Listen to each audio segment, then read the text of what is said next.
시청자 여러분 안녕하십니까? 프레스룸 라이브입니다. 요즘 고환율에 그리고 이어지는 고물가 많이 부담스럽습니다. 그런데 어제는 국무총리와 한국은행 총재가 이와 관련해서 이례적으로 회동을 했습니다. 이 소식부터 전해드리겠습니다. 오늘 경제라이브는 허준영 서강대 경제학부 교수, 고란 경제전문기자 나왔습니다. 어서 오세요. 안녕하세요.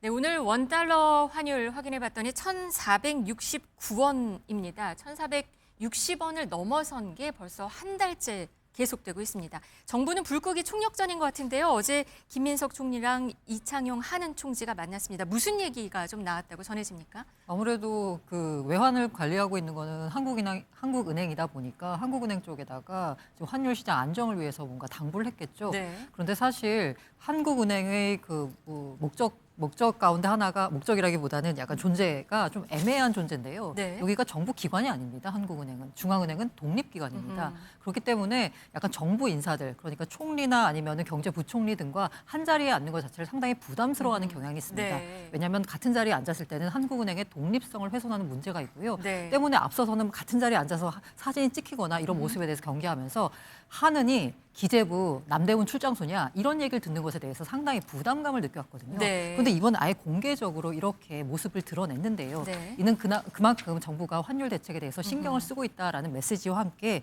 사실 이창용 총재가 한국은행의 총재로 부임한 이후에 한국은행의 좀 역할이 달라졌다라는 그런 평가를 듣고 있습니다. 네. 사실 이창용 총재가 오기 전까지는 한국은행은 한은사라는 얘기까지 들었었거든요. 조용했죠. 예, 조용하다. 네. 그리고 이제 외부의 이슈에 끼어드는 것에 대해서 상당히 좀 경계하는 모습을 네. 보였습니다. 그런데 이창용 총재는 한국은행의 역할이 있다. 이런 여러 가지 경제 문제에 적극적으로 뛰어들어야 된다라고 하면서 이른바 무슨 지역 균형 발전이나 아니면은 이렇게 부동산 문제나 이런 관련 보고서를 막 내기도 하면서 네. 여러 가지 경제 사회 현안 문제에 대해서 적극적으로 목소리를 내오는 와중에 이번에 총리와 만난 것은 아무래도 한은이 뭔가 이번 환율 시장 안정에 있어서 정부를 적극적으로 돕겠다는 메시지를 대외적으로 내놓은 거 아닌가라는 생각이 듭니다. 네, 어제 회동은 이런 고환율에 대한 어떤 대외적인 메시지를 보내는 그런 형태일 수도 있겠다라는 판단이신데요.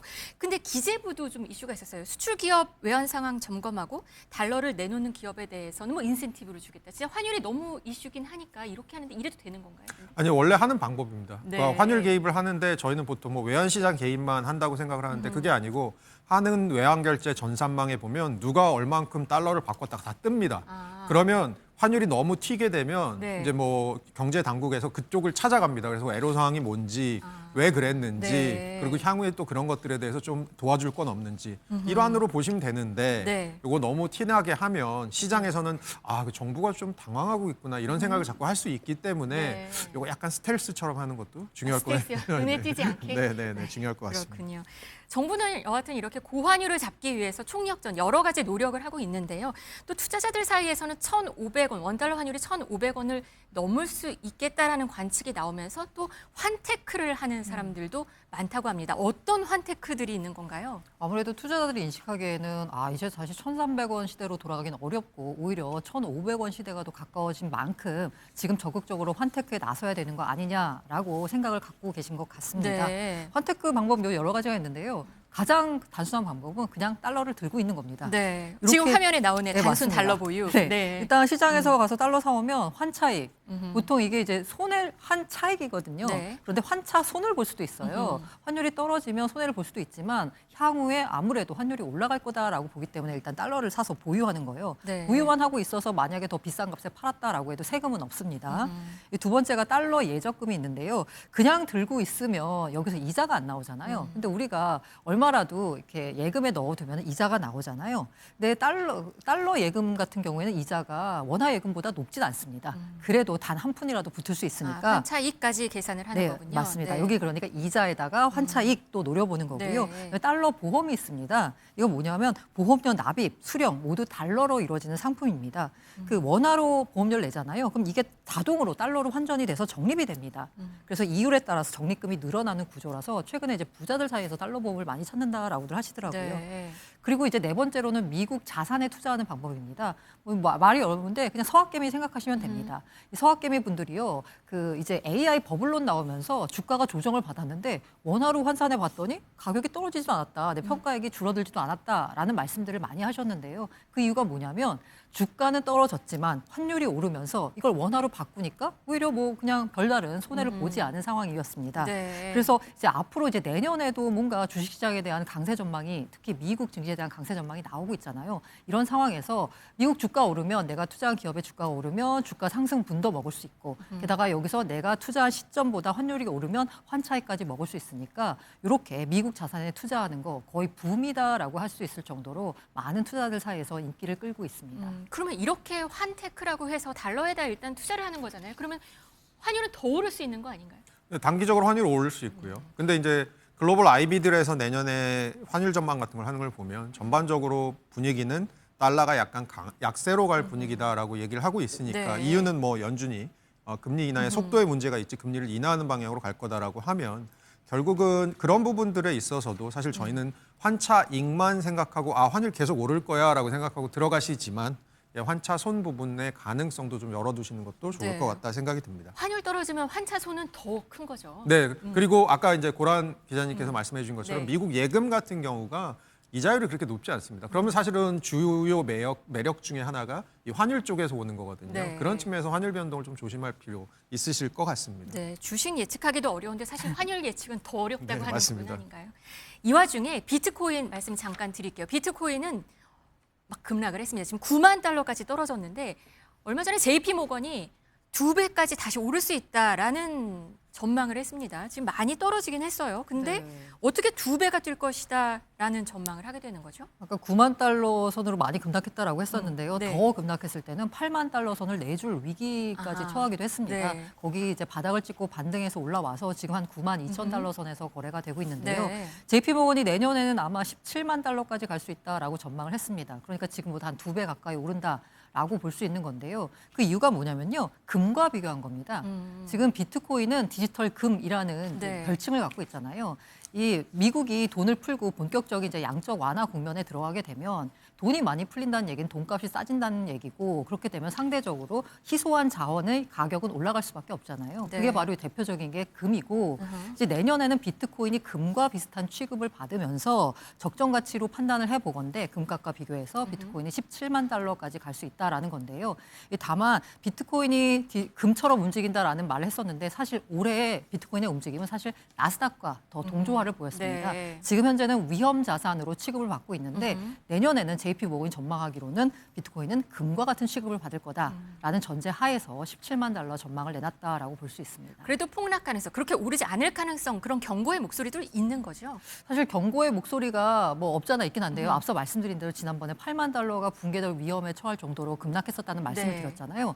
사실 시장에서 대체적인 분위기는 그때가 바닥이 아니었냐라는 얘기들을 많이 나오고 있습니다. 때문에 여기서 더 떨어진다라기보다는 반등 혹은 이제 횡보를 전망하는 전문가들이 훨씬 많긴 합니다. 그래도 변동성이 워낙 큰 맞습니다. 거니까 좀 조심은 하셔야 되지 않을까요? 그리고 내년 미국의 금리 전망 같은 거 해보면 네. 내년 미국의 금리가 어떻게 될지에 대해서 불확실성이 너무 큽니다. 아무래도 비트코인 같은 위험 자산들은 금리 영향을 많이 받기 때문에 그런 점에서 좀 주의하실 부분 있을 것 같습니다. 네.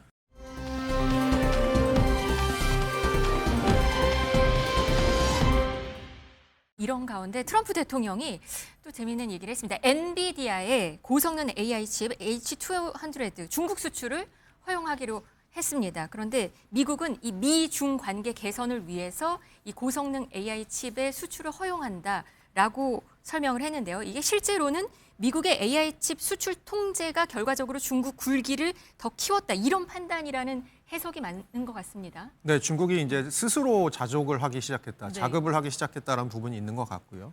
또 한편에서는 이 젠슨왕 대표, 엔비디아의 젠슨왕 CEO가 굉장한 이 사업가적인 설득을 한 것 같습니다. 네. 중국 시장에 대해서 지금 엔비디아가 실적이 나오고 있는 부분이 엔비디아 전체 매출의 한 15% 정도 되고 있는데요. 꽤 큰 시장입니다. 네. 그렇게 봤을 때는 이 미국이 전략적으로 수출 통제를 했을 때 엔비디아란 기업 자체에 미치는 부정적 영향도 있기 때문에 그런 부분들을 설득하면서 어떻게 보면 트럼프 대통령이 최근에 하고 있는 거 보면 저는 약간 뜨거운 아이스 아메리카노 같은 생각이 들거든요. 네. 이게 뭐냐면 관세는 매기는데 네. 인플레이션 생기면 안 되고 아하. 중국을 전략적으로 통제는 하는데 그럼에도 불구하고 엔비디아 같은 기업이 영업은 잘해야 되고 사실 그렇죠. 여러 가지 상충되는 목표를 찾다 보니까 절충안을 찾는 과정인 것 같습니다. 그리고 조금 전에 뜬 소식은 중국이 이 수입 근데 제한을 추진하겠다고 했어요. 이거 다 받지 않겠다라는 의미이기도 하는데 이게 또 미국과 중국 사이에서는 AI를 두고서 또 여러 또 약간 긴장감이 있는 것 같습니다. 네, 맞습니다. AI 1위, 2위 국가이기도 하고 중국은 사실 그동안 그 자국 생산에 굉장히 집중을 해온 모습이잖아요. 네. 그렇게 봤을 때 한편으로는 중국 입장에서도 할 수 있는 얘기가 있습니다. 야, 미국 거 우리 야, 줘도 안 써. 우리는 우리 거 만들 거야. 하면서 자국 기업들을 조금 더 생산을 독려하고 기술 발전을 독려하는 사실 중국도 굉장히 이걸 전략적으로 이용하는 그런 분위기입니다. 최종 승자는 젠슨왕 엔비디아 CEO다 이런 분석도 있는데요. 또 삼성전자랑 SK 하이닉스 같은 경우는 낙수 효과를 기대할 수 있다라는 얘기가 있습니다. 아무래도 엔비디아가 H200 칩 지금까지는 중국 매출을 제로로 잡았었거든요. 그런데 이게 허용이 되고 나면 중국에 대한 수출 비중이 늘어날 테고요. 특히나 이제 엔비디아 입장에서는 좋은 게요. 최근에 나온 블랙엘이나 루빈 같은 최신 칩이 아니라 H200이에요. 그럼 지금 갖고 있는 H200을 재고를 떨어낼 수 있는 아주 좋은 기회가 됩니다. 물론 중국에서 많이 팔린다라는 가정하에서요. 네. 이렇게 되면 어쨌든 H200이건 블랙웰이건 다 HBM 들어갑니다. 그 HBM 만든 나라가 바로 우리나라에 있는 SK 하이닉스, 삼성전자니까요. 당연히 낙수 효과가 기대가 되고 있고요. 네, 오늘 오후에는 이 대통령 반도체 육성 전략 보고회가 있다고 하는데 여기에 또 삼성전자랑 SK 하이닉스가 참석을 한다고 하니까 이 내용이 나오면 내일 또 자세히 전해드리도록 하겠습니다. 삼성전자 하이닉스는 여하튼 이 지금 미국과 중국의 이 경쟁 속에서 혜택을 뭔가 수혜를 볼 수 있는 걸 좀 기대할 수는 있는 분위기인 거죠. 네, 그러니까 이번에 수출 통제를 약간 허용해 주는 게 이제 엔비디아만 해주는 게 아니고 향후에 AMD나 인텔과 같은 다른 반도체 기업에게도 미국이 허용을 좀 해주겠다라는 거고 이렇게 되면 아무래도 고사양 반도체 옆에 들어가는 고사양 메모리 반도체 같은 것들을 잘하고 있는 우리나라 기업들에게 조금 당연히 수혜가 될 부분이 있을 것 같습니다. 네.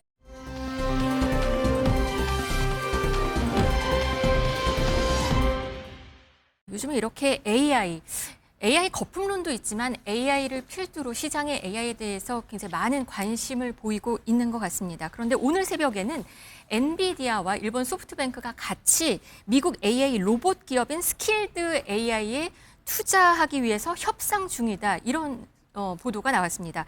이 기업 가치가 20조 원이 될 수 있고 몇 달 사이에 3배 정도 오른 기업이다. 이 스킬드 AI, 이 회사는 뭔가요? 이게 메타가 지금 AI 관련돼 가지고 인재를 끌어들이는 블랙홀 역할을 했잖아요. 네. 굉장히 뭐 수천억 원을 주고 뭐 CEO를 데려오기도 하고 이 메타 AI 연구원 출신들이 나와서 23년에 설립한 회사입니다. 아, 23년 얼마 안 돼. 2년밖에 안 된 회사네요. 그런데 벌써 유니콘을 넘어서 지금 네. 데카콘이 된 회사인데요. 네. 이 스킬드 AI가 뭐냐라고 보자면 로봇의 두뇌 역할을 하는 범용 소프트웨어 개발에 주력해온 회사입니다. 그래서 우리가 이제 많이 쓰는 챗GPT 같은 것 있잖아요. 그건 네. 이제 라지 랭귀지 모델에서 LLM 해가지고 우리가 여러 가지 뭐 하면 학습을 해가지고 그에 맞춘 정답을 내놓는 건데요. 네. 이 스킬드 AI는 이 로봇이 인간처럼 작동하기 위한 인간의 인지 기능이나 아니면은 행태 등을 AI적으로 프로그래밍한 이건 약간 피지컬 AI 분야에서 하드웨어를 만드는 게 아니라요. 소프트웨어를 만드는 기업입니다. 그러니까 AI의 두뇌에 관련된 맞습니다. 일을 하는 그래서 이게 거군요. 자체 네. 하드웨어 제작이 아니라 모든 형태의 로봇에 적용할 수 있는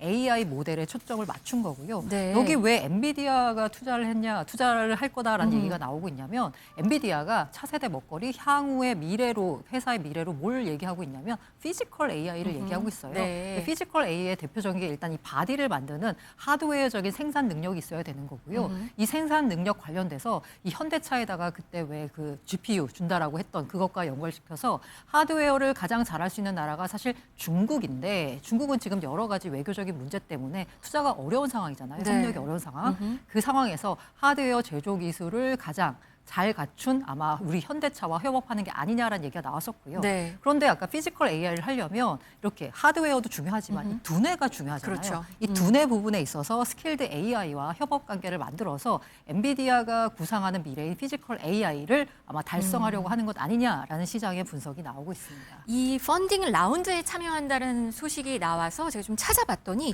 이 회사에는 이미 우리나라 기업들도 투자를 하긴 했더라고요. 그리고 펀딩 라운드가 뭔 거예요? 그러니까 펀딩 라운드라고 하는 거는 그 기업들이 처음에 자금이 필요할 때 모으기 위해서 이제 하는 일종의 자금 투자 네. 뭐 설명회 같은 거라고 생각을 하시면 네. 되고요. 그것을 통해서 자금을 네. 모집하는데요. 보니까 2025년 6월에도 있었고, 그러니까 6개월 전이었네요. 이때도 했었고 여기에는 이런 회사들이 참여를 했고 주요 투자자로. 근데 지금은 또 엔비디아, 소프트뱅크가 이렇게 들어가는 것 같습니다. 네, 특히 LG 같은 경우는 우리나라 LG CNS라고 네. 그 시스템 매니지먼트, 그러니까 한마디로 뭐 스마트 팩토리도 하고 기업들이 예를 들어서 물류 같은 거 하면 물류 시스템에 IT 같은 부분들을 서포트하고 이런 것들을 주 사업으로 하는 회사가 있는데요. 네. 여기가 지금 여기다 그 스킬드 AI에다가 엄청나게 지금 투자를 하고 있습니다. 이유를 생각해 보면 아까 말씀해 주신 피지컬 AI 부분이랑 관련이 있는 거죠. AI가 스스로 생각하고 공간을 지각하고 그리고 그 안에서 물류나 여러 가지 팩토리 시스템들을 다 해결해주는 이런 것들과 굉장히 관련이 있을 것 같다. 그리고 사실 저희 AI의 발전 단계의 마지막 단계가 피지컬 AI라고 보통 얘기를 하거든요. 네. 그렇게 봤을 때는 아마 이쪽에다가 조금 사업을 많이 명운을 걸고 있는 것 같습니다. 네, 이런 가운데 중국 베이징의 한 로봇 스타트업이 있는데요. 사람같이 공중 제비를 하는 로봇을 개발해서 또 로봇 업계에서 화제라고 합니다. 사람이랑 크기가 비슷한 키가 172cm고요. 무게가 60kg이라고 하는데 이 말은 사람 크기의 기계가 순간적으로 뭐 소형 오토바이 엔진만큼의 힘을 내는 거다. 중국에서도 로봇이 많이 만들어지고 있는 것 같습니다. 중국에서 로봇이 많이 만들어지는 정도가 아니라요. 네. 사실 로봇 산업을 주도하는 나라가 중국이다라고 볼 수 있습니다. 사실 그 올 초에 그 젠스낭 CEO가 CES에서 나와가지고 이제 발표를 했어요. 기조연설을 하는데 뒤에다가 이제 로봇을 쫙 세웠었거든요. 네. 14대를 세웠었는데 그중에 6대가 중국 업체였고요. 미국 업체 로봇은 4대에 불과했습니다. 중국 업체 로봇이 더 많았고요. 그리고 지금 저거는 약간 이제 기계 같은 느낌이 들잖아요. 네네. 그런데 지난달에 이제 중국에 있는 이제 전기차 업체가 로봇을 선보였거든요. 근데 재밌는 게 그 로봇에는 인간 피부 조직을 입혔어요. 그런데 사람처럼 움직이니까 보는 사람들 사이에서 저 사람 무섭겠네요. 들어간 거 아니냐라는 얘기가 나오니까 그 네. 자리에서 로봇의 약간 등면에는 지퍼를 열어가지고 기계 장치를 보여주는 네. 그런 해프닝까지 있었습니다. 지금 로봇 산업의 선두주자는 중국이다라고 말씀드릴 수 있고요. 때문에 트럼프 대통령이 아마 내년쯤에 로봇 산업 관련된 행정명령을 발표할 거다. 그러니까 AI와 로봇을 미국의 국가안보 전략 산업으로 키우는 행정명령을 낼 것이다라는 얘기가 나오고 있습니다. 정말 빠르네요. 시장이 AI에서 AI가 응용되는 어떤 로봇 시장으로 관심이 좀 옮겨가는 듯합니다.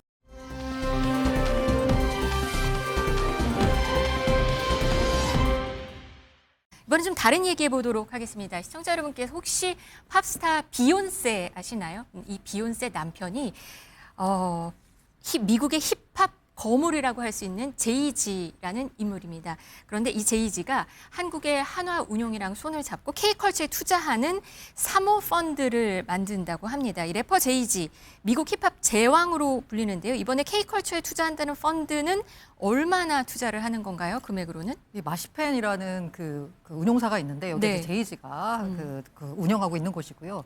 그리고 여기 한화자산운용 같이 협력을 했습니다. 지금 아랍에미리트 아부다비에서 아부다비 금융지간 행사가 열리고 있어요. 이 자리에서 이제 MOU를 체결한 게 보도로 나온 건데요. 이게 뭐냐? K컬처 라이프스타일 산업의 글로벌 성장을 지원할 펀드다. 요걸 이제 내년 하반기부터 기관 투자자, 국부펀드, 고액 자산가 대상으로 모금할 계획이다라고 밝혔습니다. 네. 이거 보시면 아시겠지만 혹시 관심이 계셔가지고 투자하고 싶은 일반 투자자분들은 조금 투자가 어려울 것 같습니다. 그래, 사모펀드여서요? 네, 맞습니다. 네. 여기 이유가 뭐냐라고 보자면요. 마시펜의 최고 경영자 CEO가 보자면요. 한국은 뷰티, 콘텐츠, 식품, 엔터테인먼트, 라이프스타일 등 글로벌 트렌드를 주도하는 아시아의 문화 중심지다. 이런 문화와 이제 펀드를 연결해서 수익을 내겠다라는 거잖아요. 네. 이러다 보니까 이 한국의 문화 산업이 세계적으로 지금 성장하고 있잖아요. 뭐 K-팝 얘기하고 데모넌터스 얘기도 하고 있고요. 네. 근데 여기에다가 이번 펀드 조성의 의미는 자본을 더한다라고 볼 수 있습니다. 그러니까 그야말로 엔터테인먼트 산업으로 진화한다라고 볼 수 있는 거고요. 실제로 봤더니 한 연구조사 기관에서 봤더니 지난해 한류 관련된 산업의 전 세계 수익이 310억 달러였다는 거예요.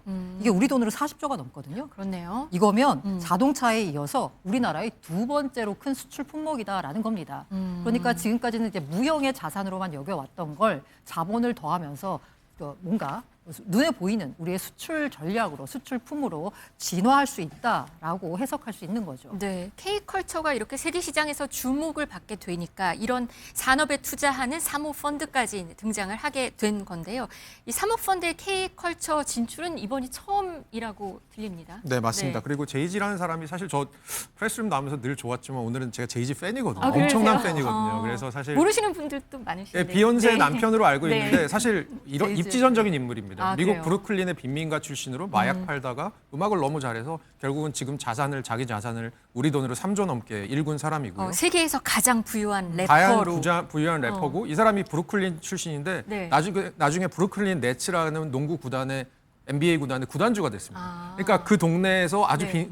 빈곤하게 자라다가 그 동네 농구 구단주의 구단주까지. 구단주가 됐던 사람. 지금은 팔았지만요. 그래서 네. 굉장히 자수성가한 인물이고, 근데 이 제이지라는 사람이 우리나라 기업과 같이 사모펀드를 만들었다라고, 아니, 네. 사모펀드를 만들었다라고 하는 건 결국 무슨 얘기냐면 이 K컬처의 가능성을 굉장히 높게 본 부분이 있다라는 것 같습니다. 제이지 말씀하셔가지고 좀 궁금해서 저도 찾아봤는데 사업도 잘했나 보더라고요. 주요 투자 사례 보니까 뭐 차량 공유 서비스 우버 네. 그리고 머스크의 스페이스X 여기에도 투자를 했더라고요. 그러니까 이 사람이 쓴 노래 가사 중에 뭐냐면 I'm not a businessman. 난 비즈니스맨이 아니고 아니죠. I'm a businessman. 친구야, 내가 비즈니스야라고 아. 얘기하는 부분이 있거든요. 네. 그 정도로 이 사람은 사업에 진심이고요. 지금도 뭘 하고 있냐면 스포츠 에이전트도 하고 있습니다. 그래서 저희가 이름만 대면 알만한 전 세계 축구 스타들을 본인들의 고객으로 두고 있고, 하여튼 사업 수완이 엄청난 그런 사람입니다. 제가 너무 흥분했습니다. 그렇군요. 근데 이런 인물이 우리나라 K컬처에 투자한다는 거 자체, 아까 말씀한 직접 투자, 돈이 들어가는 이런 펀드를 만들었다는 거 자체의 의미가 진짜 큰 거잖아요. 그렇죠. K컬처가 일종의 미국의 가장 유명한 뮤지션에 의해서 그리고 사업가에 의해서 인정을 받고 세계로 나갈 수 있는 어떤 창구를 얻었다라는 부분도 있고요. 이분이 사실은 미국의 대형 매니지먼트도 지금 하나 하고 있는데 네. 수많은 고객들을 두고 있는데 동양인 최초로 우리나라 가수 이자 래퍼인 박재범 씨를 영입하기도 네. 했었던. 네. 결국은 이제 우리나라 K컬처라고 하는 게 지금 이번 정부의 10대 공약에 들어갈 만큼 K컬처에 대해서 조금 진심인 편인데 그런 측면에서는 향후에 K컬처에 대한 좀 전망 같은 것들을 좀 더 밝게 만드는 부분 있는 것 같습니다. 그리고 좀 찾아봐야 돼. 가수 저스틴 비버, 아리아나 그란데 이미 하이브의 주주기도 하더라고요. 네, 네. 아직 팔았다는 소식이 들리지는 않으니까 같이 이렇게 투자하는 분위기가 이미 시작이 일부 됐었고 더 갈 수 있을 거라고 전망할 수 있을 것 같습니다. 아까 제이지 재산이 어. 3조다라는 네. 말씀 주셨는데요. 이 3조가 이른바 앨범 팔아서 번 돈이 아닙니다. 각종 사업을 지금 하고 있는데 그 사업의 성과가 나와서 지금 현재 이렇게 가장 부유한, 세계적으로 부유한 래퍼가 된 거고요. 네. 그 우리가 좀 관심 가질 만한 뉴스가 손흥민 선수가 있었던 구단 토트넘 있었잖아요. 네. 23년에는 야, 이게 돈은 있다. 구단을 인수할 수도 있다라는 얘기가 나오기까지 했습니다. 아. 뭐 아직 인수로 연결된 건 아니고요. 네. 토트넘 구단 자체가 10년째 매각설이 나오고 있는 상태라서 그런데 그런 정도로 영향력이 있는 인물이다라고 보시면 될 것 같습니다. 지난주에 프랑스 보르도에서 54세 생일 파티를 했다고 합니다.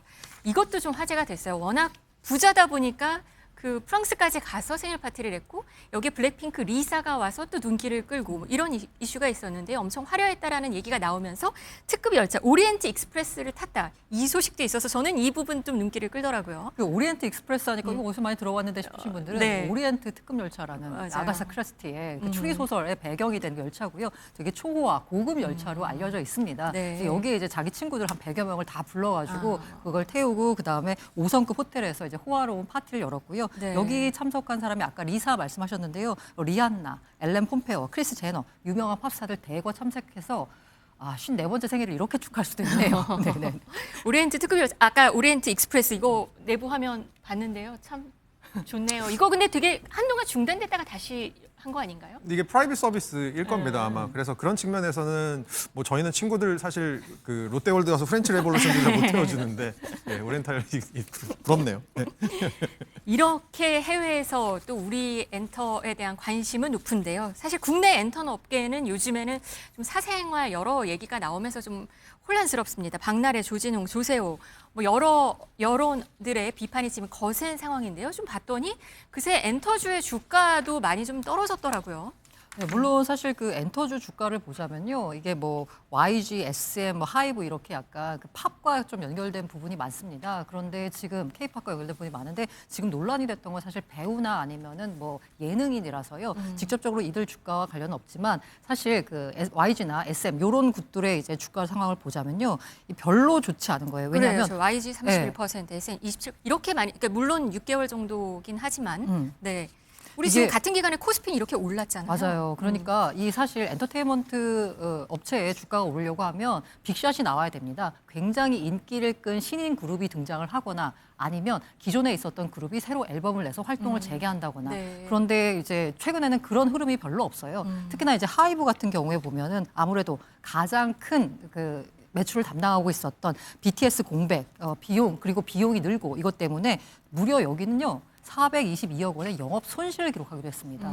이른바 적자가 난 상황인 네. 거죠. 이러다 보니까 지금 현재 투자 심리도 위축이 되고 있고요. 아까 그리고 이제 코스닥은 오히려 17% 올랐다는 네, 말씀을 드렸는데 한정된 자원이 특정 업종으로 가야 되는데 지금 엔터 업종 분위기 자체가 안 좋다 보니까 오히려 엔터를 팔고 다른 뜨는 바이오 같은 업종 쪽으로 옮겨가는 자금 흐름이 있다 보니까 주가 하락이 좀 과도하게 나타난 측면이 있다라는 분석도 있는데요. 네. 지금 현재 시장 상황을 놓고 보자면 엔터 업계 시장 상황은 그닥 좋지 않다라는 분위기입니다. 네, K-팝 인기, 그리고 인식, 그리고 관심은 높아지는데 지금 엔터주의 주가는 이렇게 하락하는 거. 방금 말씀해 주신 대로 앞으로 지금까지는 잘했는데 앞으로가 걱정이다라는 의미로도 생각을 해봐야 될 부분 같습니다. 저희 한 20년 전에 생각해 보면 J-팝이 전 세계를 정말 휩쓸었을 때가 J-팝 있었는데, 일본이요? 네, 하지만 네. 이제는 누구도 J-팝을 찾지 않잖아요. 엔터는 굉장히 빠르게 변합니다. 네. 그래서 우리가 향후에 생각해 볼 만한 그래도 긍정적인 요소는 BTS가 아마 이제 군복무를 마치고 완전체로 돌아온다. 블랙핑크 컴백합니다. 그리고 중국에서 한안령이 없다고 얘기는 하지만 아마 한안령과 같은 것들이 있었을 겁니다. 네. 이거 해제하면서 재개되는 거 기대하고 최근에 뭐 앨범이나 투어, 굿즈, 팝업 스토어 이런 IP, 그러니까 그 지식재산권들이 잘 팔리고 있습니다. 이런 네. 것에다가 아까 제가 말씀드린 것처럼 이번 정부는 K컬처에 대한 공약을 10대 공약에 넣은 정부다라고 생각해 보면 정부의 지원까지 더해졌을 때 사실 좀 더 오래 갈 수 있는 K컬처 그리고 대중문화 이런 것들이 되었으면 좋겠습니다. 기대는 좀 하시나요? 기대하고요. 사실은 저는 하이브가 조금 잘 되는 게 되게 중요하다고 생각하고 하이브가 잘 되는 것에 있어서 저는 뉴진스가 개인적으로 굉장히 귀중한 그룹이라고 생각하거든요. 최근에 법적 분쟁 이런 것들이 좀 네. 잘 풀렸으면 좋겠다라는 생각도 듭니다. 알겠습니다. 그리고 마지막으로 어제 좀 재밌는 화면이 하나 있어서 좀 보여드리고 싶은데요. K컬처 하면은 K팝이 있고요. K푸드 있는데 요즘 김장철인데 김혜경 여사가 그러니까 주한 외국 대사 배우자들과 같이 김장을 담궜더라고요. 근데 이 모습이 조금 눈길이 갑니다. 외국인들이 같이 김장을 담그는 모습. 그러면서 백김치는 남편이 제일 좋아한다. 뭐 갓김치랑 삼겹살이랑 같이 구우면 맛있다. 이런 얘기들이 있었다고 해요. 네, 어떻게 보자면 이제 그 영부인으로서 K푸드의 전도사로 나섰다라고 보시는 게 맞을 것 같습니다. 그러면서 영부인이 지난해는 혼자 김장 담궜는데 올해는 어떻게 되나 안 하나 했는데 이렇게 하게 됐다라고 하면서 이른바 전 세계에 K푸드와 관련된 긍정적 이미지를 심어주려고 전방에서 뛰고 있는 게 아닌가라는 생각이 듭니다. 네, 내년에는 부처 합동 K엑스포 규모를 또 확대한다고 하고요. 한류산업진흥 기본 계획이 곧 발표될 수 있다고 하니까 계속 관심 가져볼 만할 것 같습니다. 오늘 경제 라이브는 여기까지 전해드리겠습니다. 허준영 경제학부 교수, 고란 경제전문기자와 함께했습니다. 고맙습니다.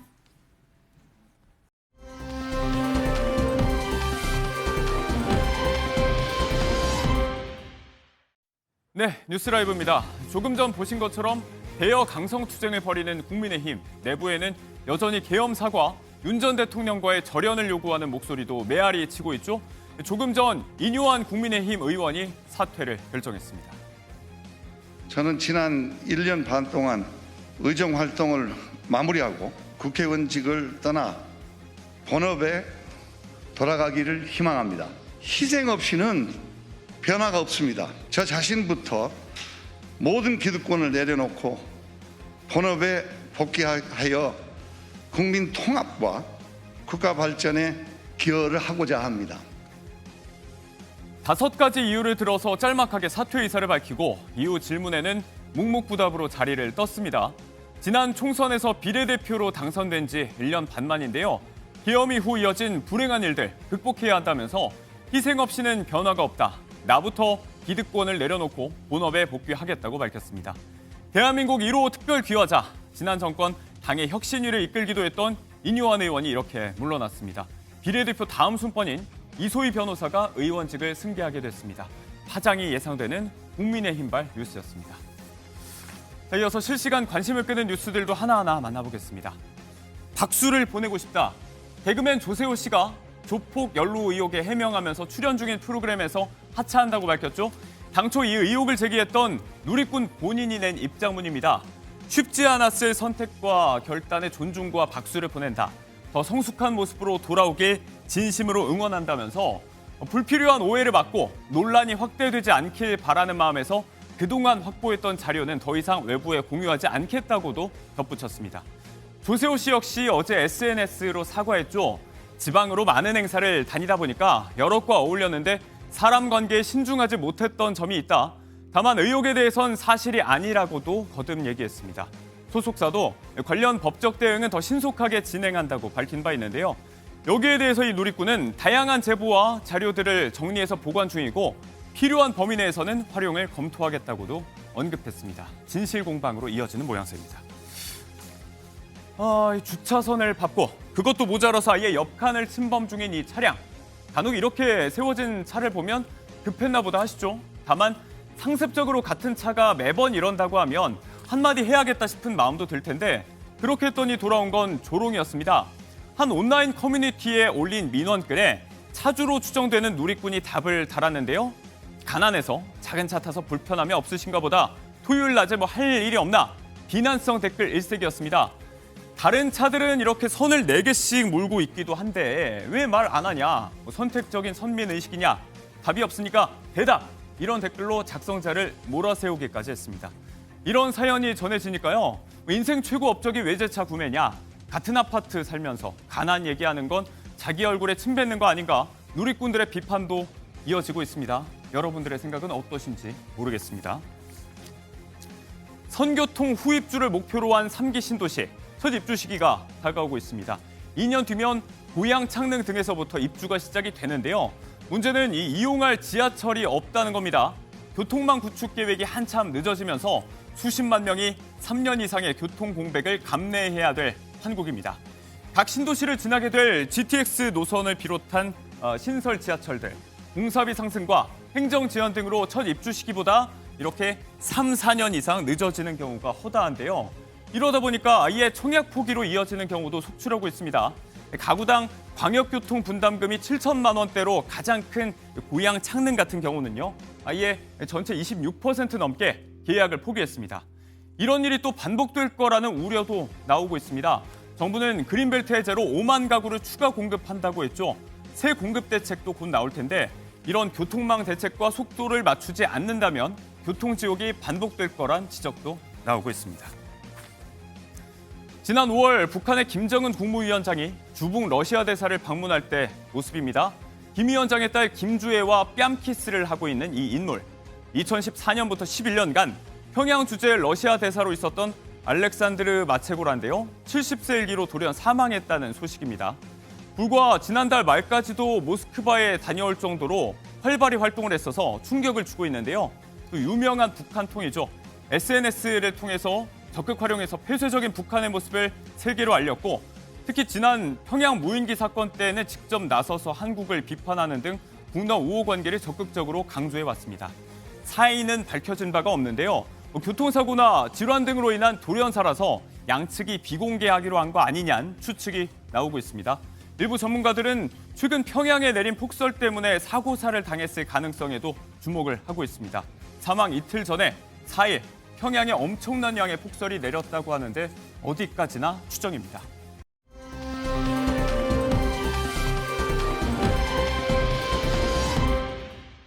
정형외과나 신경외과에서 도수치료 받는 분들 많이 계시죠.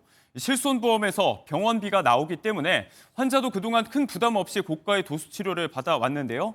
정부가 내년 상반기 안에 도수치료 가격을 낮추겠다고 밝혔습니다. 의료계는 반발하고 있습니다. 신예진 기자입니다. 70대 김모 할머니는 다리 통증이 있을 때마다 도수 치료를 받습니다. 한 번 치료에 20만 원 가까운 비용이 들지만 실손보험 덕분에 부담은 크지 않습니다. 실비 안 될 때는 못하고 실비 될 때는 하고. 도수 치료 가격이 이렇게 비싼 이유는 병원이 마음대로 가격을 정할 수 있는 비급여이고 실손보험 보상 한도까지 가격을 올린 탓입니다. 건강보험을 적용하는 급여는 정부가 가격을 정하지만 비급여는 정부가 가격엔 관여하지 않았습니다. 정부가 지금까지 건강보험이 안 됐던 도수치료에 대해 보험을 적용하고 환자의 본인 부담률을 95%로 확정했습니다. 예를 들어 20만 원 치료비를 10만 원으로 낮출 경우 환자 본인이 9만 5천 원을 부담하고 건강보험은 5천 원만 지원됩니다. 환자와 보험사엔 이득입니다.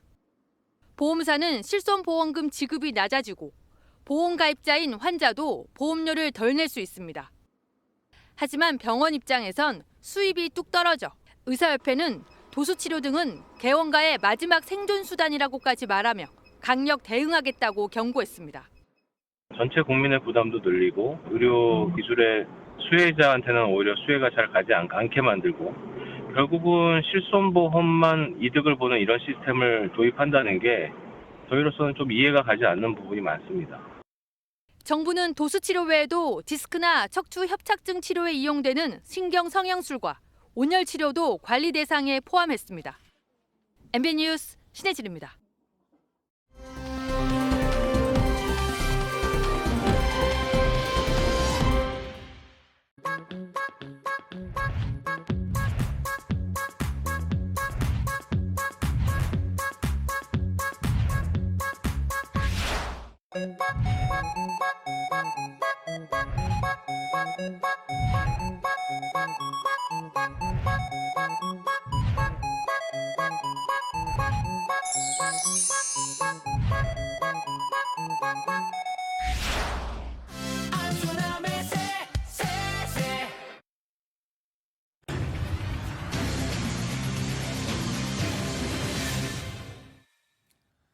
네, 세상의 세금 상식을 세세하게 알차게 전해드리는 안수남의 쎄쎄쎄 시간 이어가겠습니다.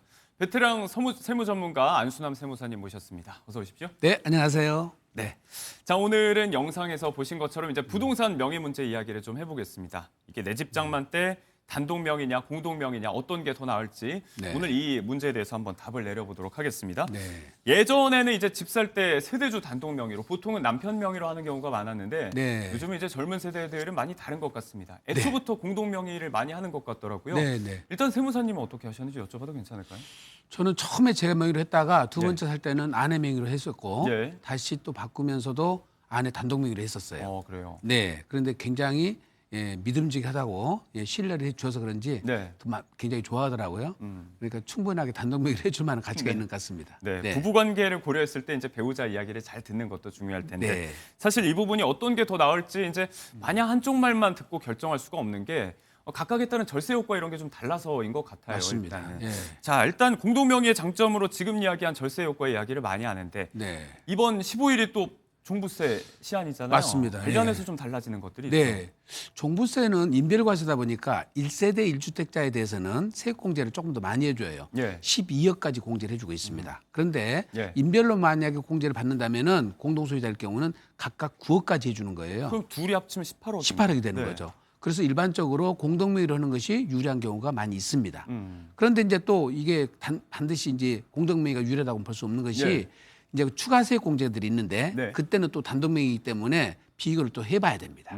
네. 추가세액 공제는 이제 1세대 1주택인 단독 명의자의 경우에 해당하는 네, 거죠. 네, 그래서 네. 단순히 이야기하면 지금 이야기한 대로 뭐 12억이냐 18억이냐라고 생각하면 공동 명의냐가 나을 수도 있겠지만 네. 그렇지 않은 부분이 있다. 지금 말씀하신 그러면 그 세액 공제 혜택을 좀 정리를 해봐야 될 것 같아요. 그러니까요. 그것이 종합부동산세에서 이제 문제가 됐던 것이 뭐냐면 오랫동안 사신 분이 나이도 많으신 분이 예. 종합부동산세가 부과되니까 집회하고 내려가야 되는 그런 일이 벌어졌어요. 예. 그러면 실수요자라 한다면은 그 종합부동산세를 낮춰줘야 될 거 아니냐 하는 예. 것 때문에 1세대 1주택자에 한해서 예, 첫째 연세를 60세를 기준으로 해가지고 예.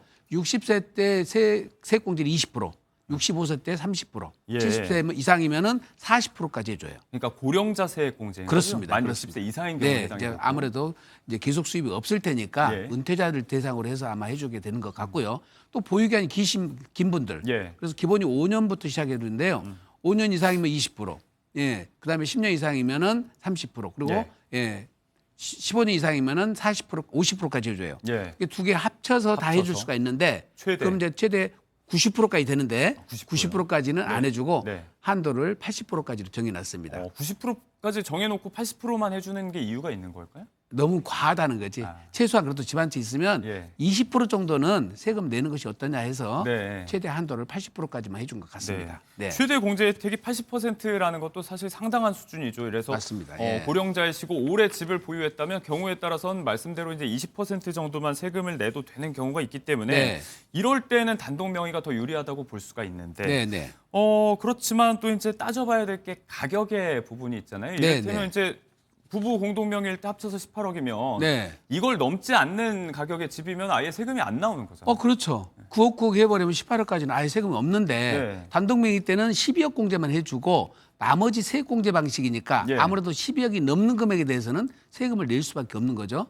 그래서 경우에 따라서 네. 가액에 따라서 나이나 보유기간에 따라서 각각 다 시뮬레이션을 해봐야 돼요. 네. 무턱대고 그냥 무조건 공동명의 유리하다 이렇게만 볼 수는 없습니다. 아무리 네. 공제를 많이 해줘도 이제 네. 세금이 나올 수 있는 경우가 있기 때문에 그렇습니다. 말씀대로 각각의 경우 나이와 보유 기간, 가격까지 따져봐야 된다. 네. 자, 이 대목에서부터 벌써부터 이제 머리가 아프다는 분들께서는 그런 질문 하실 수 있을 것 같아요. 네. 왜 그냥 같은 가격의 집인데 네. 누가 보유했고 또 혹은 몇 명이서 보유했느냐에 따라서 왜 세금이 달라지는가? 세금의 근본적인- 기존을 이제 좀 이렇게 인세하고 물세를 좀 이해를 하셔야 되는데요. 인세와 물세. 물세라는 것은 물건에다 과세를 하다 보니까 예. 물건의 가격에 집중을 하는 거예요. 그걸 기준으로 했는데 예. 그게 이제 재산세는 가격에 물건 가격에서 과세를 하는 거예요. 네네. 그러니까 몇 사람이 나누어서 소유도 똑같아요. 취득세도 똑같아요. 예. 취득세도 취득하는 가격에 대해서 세율이 적용되니까 예. 두 사람이 취득하냐 세 사람이 취득하냐 달라지지 않아요.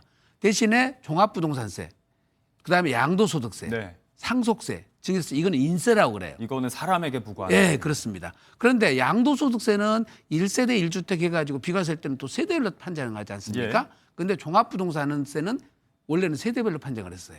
그런데 그것이 위헌결정이 나는 바람에 예. 인별로 과세를 하라는 겁니다. 왜냐하면 이게 부부간에 합산하거나 세대별로 합산하다 보니까 혼인을 방해하는 거예요. 예. 예, 그래서 결혼을 할 사람이 종합부동산 때문에 결혼을 안 하는 거예요. 네네. 그래서 이거를 막으려고 인별 과세하라고 이혼 판결이 나서 네. 지금은 인별로 과세를 하는 거죠. 네. 그래서 각자별로 과세하는데 대신 이제 인별 과세와 세대별 과세 중에서는 기준을 달리 해놨어요. 달리해놔. 예.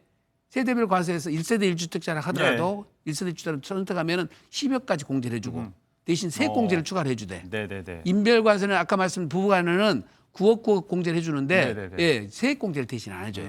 그러니까 그걸 따져 비교를 해봐야 되겠죠. 네, 이제 공동 명의인 경우에 신청해서 지금 단독 명의로 이제 세액공제 받을 수 있다는 얘기잖아요. 원래 그거를 공동명의를 해놓다 보니까 네. 이게 단독명의로 한 사람한테 오히려 불리해진 거예요. 예. 근데 그거를 예측 못하고 제가 종부세 과세 대상이 아니었어요. 그래서 부부 공동명의를 해놨더니 난 지금 종부세 과세 대상이 됐어. 네. 그때 가서 합치려니까 또 세금 또 들어가잖아요. 예. 이제 그때 불합리한 점이 있다고 그래서 네. 문제를 삼으니까 네. 1세대 1주택 특례를 만들어준 거예요. 아하, 특례 예, 조항이 예. 있다. 부부가 같이 각각 소유하더라도 단독으로 만약에 신청한다면 네. 그래 그건 인정해줄게. 네. 예, 그래서 선택을 하게 만들어줬으니까 아무래도 처음에 기본이 네. 공동으로 가는 것이 유리하죠. 선택복이 있으니까. 네. 그 단독으로 갔다가 나누는 것은 또 세금 또 물어야 되니까. 예. 예. 그래서 특례 제도가 도입됐습니다. 몇 가지 의문 사항이 듭니다. 네. 일단 그러면 이제 특례를 통해서 신청을 할 수 있다고 하면 네. 그때는 인별과세니까 이제 부부 각자의 지분이 같다고 하더라도 세금은 한 명이 내는 걸 텐데 네. 그때는 이 세금은 누가 내게 되나요? 그럼? 그 결정 순서가 네. 항상 지분이 가장 큰 사람을 먼저 결정을 해요. 네. 네. 그래서 그 사람이 납세 의무자로 해놓고 저 균등 지분이 있잖아요. 네, 지분이 그때는 같다면, 네. 두 사람이 합의를 해가지고 어. 신청하게 돼 있어요. 네네. 그럴 때는 내가 누구로 하는 것이 유리한지를 판단해 줘야 됩니다. 전략을 좀 세워야겠네요. 보유 기간이 긴 거, 그다음에 나이가 많으신 분 이런 식으로 해가지고 아무래도 세액공제가 높은 사람 기준으로 신청을 하게 되면은 네. 예, 특례 신청을 받아줍니다. 그리고 이 부분에 대해서 이제 고민을 하는 건 결국 그 1세대 1주택자에게 돌아가는 세액공제 혜택에 대한 부분이기 때문에 네. 이 2주택자 이상이면 이 부분에 대해서는 더 이상 고민할 필요는 없는 부분이거든요. 2주택자는 당연히 특례 제도를 적용 못 받으니까 예, 공동으로 해놓은 것이 더욱더 좋은데요. 예. 어떤 차이가 있냐면은 예를 들어서 아파트를 똑같은 가격이라고 10억 해놨어요. 예. 근데 강북 거하고 강남 거다 해놨어. 네. 남편 거는 강남 거예요. 아내 거는 강북이요. 예. 강북 거는 10억 그대로 가버려. 네. 근데 남편 거는 30억 가버렸단 말이죠. 어허. 가격이 달라져 버렸잖아요. 예. 그러니까 출발은 동일한 금액으로 했는데 네. 가격 상승률에 의해서 가격이 궁처럼 달라져 버리면 세부담이 달라져 버려요. 그렇죠. 그래서 각각 해놓으면은 예, 어느 가격이 인상되냐에 따라 세부담이 달라지니까 네. 똑같이 50%면 반반 갖고니까 네. 예, 가격 차이가 나더라도 균등 부담이 되는 거죠. 네네네. 그래서 무조건 두 사람 명의로 하는 것이 유리합니다. 이 부분은 이제 양도세 이런 부분에서도 줄어드는 게 있을 거기 때문에 마찬가지입니다. 네, 아마 예, 이런 맞습니다. 것들을 고려해야 될 것 네, 같습니다. 네. 자, 부부 얘기 말고 또 이제 부모 자식 간에도 공동 명의로 이제 네. 설정을 해두는 경우가 있잖아요. 네. 이 경우에는 뭐 절세 효과가 있는 건지 어떤 부분을 고려한 걸까요? 지금 종합부동산세도 당연히 달라지긴 달라지는데요. 네. 더 중요한 거는 상속세 부분이에요. 상속세요. 네, 특히 배우자가 계신 분들은 배우자 공제가 있어서 어느 정도 상속세가 절세 효과가 생기는데 배우자가 네. 없어버리면 네. 기본 공제가 너무 낮잖아요. 지금 우리가 아파트 한 채 80억 정도 했을 때 네. 예상세를 뽑아보니까 약 35억이 됩니다. 반값이 반이 세금이잖아요. 네. 그러다 보니까 상속세 부담이 너무 커진 거죠. 어. 그럴 때는 좀 미리 덜어내야 돼요. 네, 덜어낸다. 그래서 자녀들이 2명씩 있다 그러면 네네. 10억씩 증여를 하게 되면 어. 10억에 대한 증여세는 약 2억 3천 네네. 정도 나오거든요. 네. 그러면 실효세율이 23%잖아요. 예. 그러니까 상속세 50% 낼 돈을 23% 증여세를 내서 미리미리 주면 상속세가 그만큼 줄어들겠죠. 예, 그렇게 해서 상속세를 줄이는 것이 절세 효과가 나기 때문에 네. 예, 무조건 자녀들한테 미리미리 주는 것이 좀 필요합니다. 매번 말씀하시는 이제 상속과 증여의 그 대원치, 그러니까 네. 계획을 좀 미리 세워서 줄 게 있으면 미리미리 좀 미리미리 나눠서 네. 증여를 해두는 게 네. 낫다라는 맞습니다. 말씀일 것 같습니다. 네. 다시 부부 이야기로 좀 돌아와 볼게요.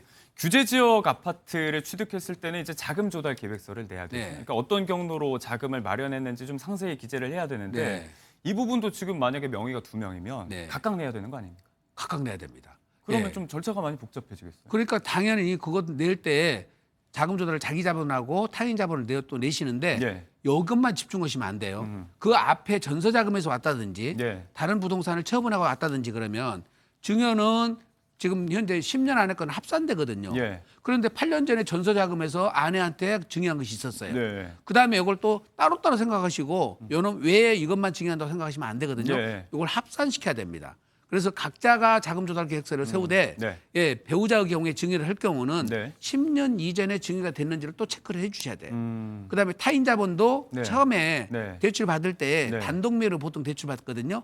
그 대출 받은 단독명의라 할지라도 공동으로 부담을 하고 변제도 공동으로 하고 예. 지급이자도 공동으로 부담한다면 네. 공동 채무 약정서를 만들어 놓으셔 가지고 예, 그것이 세무서에 나오면은 네. 채무자는 단독명의지만 실질은 둘이 공동명의로 부담한 거다. 그래서 그 지분율만큼 채무를 타인 자본에다 집어넣어줘야 됩니다. 예. 이런 디테일함이 좀 필요하니까 네네네. 예, 각자 작성할 때 전문가의 좀 도움을 받고 하실 필요가 있습니다. 대출 부분도 그렇고 뭐 이제 액수에 따라서는 부모님께 받은 증여 이런 것도 있어요. 맞습니다. 예. 증여 이슈가 또 2배가 또 된다. 2배가 되죠. 네. 네, 네.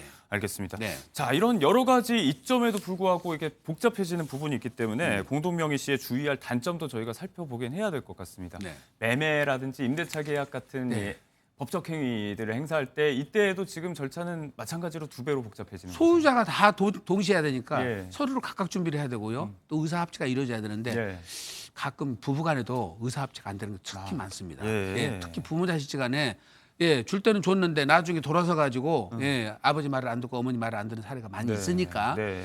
제가 볼 때는 자녀들하고 할 때는 부담부 증여 형식을 취하는 게 좋을 것 같아요. 오. 왜냐하면 네. 예, 내가 의사결정을 해서 따라갈 때는 따라가도록 해야 되고 그거를 내가 의사결정인데 동의를 네. 안 해주면은 네. 내가 해제할 수 있는 예, 그걸 부담부라고 그러거든요. 네. 그런 부담을 지운 증여를 해야지만이 네. 어떻게 보면 좀 통제가 가능하지 않을까 이런 생각을 합니다. 네. 혹시라도 이제 돈 문제 때문에 생길 수 있는 가족 간의 갈등 방지 차원에서 네. 안전장치가 좀 필요하다. 안전장치가 필요합니다. 네. 네. 자, 이해 당사자가 늘어날 수 있는 만큼 절차가 더 복잡해지고 네. 갈등의 소지도 더 늘 수 있다는 점은 저희가 유의를 해봐야 될 것 같습니다. 자, 세금 이야기로 다시 좁혀보겠습니다.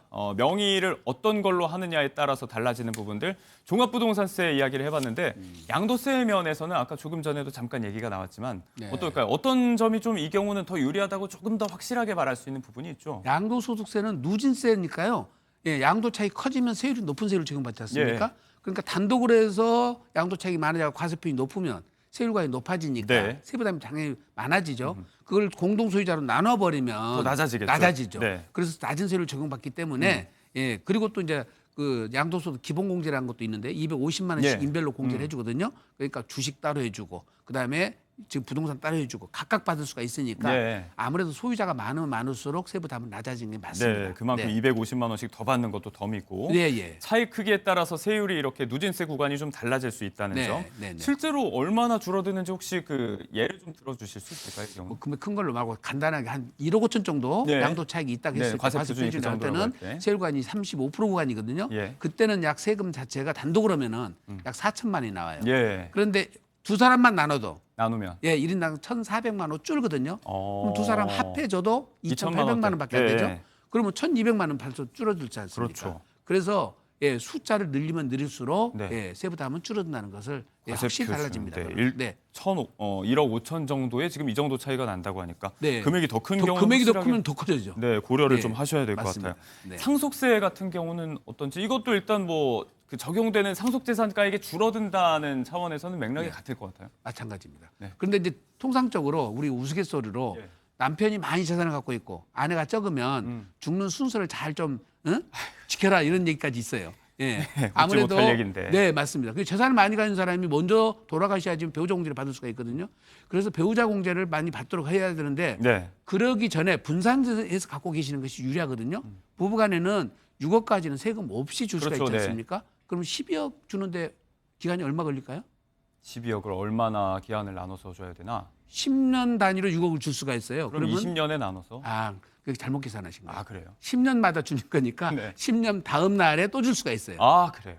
네. 12억을 주어가지고 분산해서 계속 덜어내야죠. 네, 그쪽 네, 네. 배우자가 따로따로 갖고 계시면 예, 상속 순서가 상관이 없고 또 근데 배우자 상속 공제가 있으니까. 개시까지의 시간이 좀 더 필요하지 않습니까? 그래서 절세의 제일 중요한 것은 시간 분산이에요. 미리미리 해야 여유가 된다. 많이 있어야 네. 되니까 예, 시간을 충분히 갖고 오시는 게 좋을 것 같습니다. 네, 같은 말씀을 또 계속해 주시는데 그만큼 좀 강조를 해야 되는 부분입니다. 네, 네. 내용을 정리해 보자면 이제까지 나온 내용들 종합해 보자면 종부세 면에서는 경우의 수를 좀 따져보긴 해야겠지만 네. 일단은 공동명의로 했을 때 이득을 볼 수 있는 부분이 좀 많다 정도로 정리가 가능할 것 같습니다. 네. 앞서 말씀하신 대로 이제 단독명의로 한 분들이 공동명의로 바꾸는 건 가능할까요? 네. 그렇습니다. 네. 당연히 가능하죠. 네. 이제 그게 문제는 취득세 이슈가 있으니까 네. 아까 말씀드린 부부간이라 하더라도 배우자 공제를 초과하는 것에 대해서는 취득세를 내야 되고 양도증여세를 내야 되고 또 취득세를 내야 돼요. 네, 그 기준은 네. 어떻게 되나요? 이게 취득세가요. 이게 요즘에 전부 조정 대상적으로 지정되어 있다 보니까 네. 1세대 1주택자는 배우자나 직계 비속한테는 네. 취득세를 중과세를 안 하는데 2주택자일 때는 네. 조정 대상적에 있는 주택이 취득세가 중과세가 되거든요. 어. 일반 취득세는 3.5%나 4%밖에 안 되는데 예. 예, 취득세가 중과세가 되면 네. 예, 국민주택 규모를 초과해 버리면 13.4%까지 가버려요.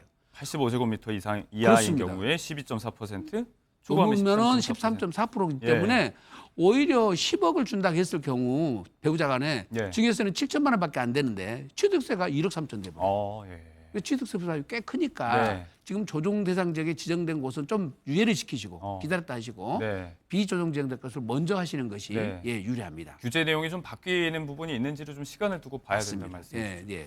하나 더 주의사항 이야기를 좀 해보자면 네. 이제 건설사 신규 분양의 네. 경우에는 이 경우도 지금 새로 분양받으면서 아예 남편과 아내로 공동 명의를 하는 경우들이 많이 있는데 네. 이 경우에 잘 모르고 대처했다가 이제 세금 폭탄을 맞는 경우가 있다면서요? 아파트는 살 때는 예. 거래가격이 딱 결정돼 버리니까 자금 부담이 얼마인지 나와 버리잖아요. 네. 근데 분양받은 아파트는 분양받은 금액이 그 지분율로 해서 증여를 해주는 줄 잘못 알고 있어요. 그게 아니에요? 그러면? 트리니온 같은 경우에 예를 들어서 네네. 25평짜리가 20억에 분양받았다고 그래요. 네. 근데 지금 거기에 프리미엄만 25억이 붙었습니다. 그러니까 20억 분양가액의 50%면 10억이 되지 않습니까? 예. 10억에 대한 자금 계획만 서가지고 네. 배우자 간에 증여를 했다가 그럼 증여세 7천만 원 이거 예상한다고 50% 예. 줬는데 네. 프리미엄이 25억이 붙어 있으면 예. 거기에 50%도 증여가액이 포함돼 버려요. 프리미엄까지 포함을 그렇습니다. 해서요. 예. 따라서 감정가액을 해서 프리미엄 가액을 산정한 다음에 증여 비율을 결정을 해야지 네. 안 그러면 자금 부담이 확 늘어나 버립니다. 네. 그다음에 두 번째는 거기도 중도금 대출 받아서 예. 그다음에 중도금 대출 받은 다음에 부담부 증여를 하게 되면은 증여세만 나오는 게 아니라 양도세, 소득세가 상당히 많이 나올 수 있습니다. 예. 미리서 꼭 세액 계산해 보시고 네. 전문가한테 도움 받으신 다음에 실행을 하셔야 됩니다. 네, 분양가와 또 이제 실제 시세 프리미엄까지 고려한 가격의 차이가 많이 나는 경우에는 무작정 공동증여를 하겠다고 나서면 안 된다. 반드시 네. 상담이 좀 필요하다는 말씀이었습니다. 네, 네. 자, 부동산 관련 세금 문제 오늘 공동과 단독 명의의 경우를 나눠서 이점도 좀 따져봤고요. 주의해야 될 사항까지 안수남 세무사님께 들어봤습니다. 오늘도 좋은 말씀 고맙습니다. 네. 니다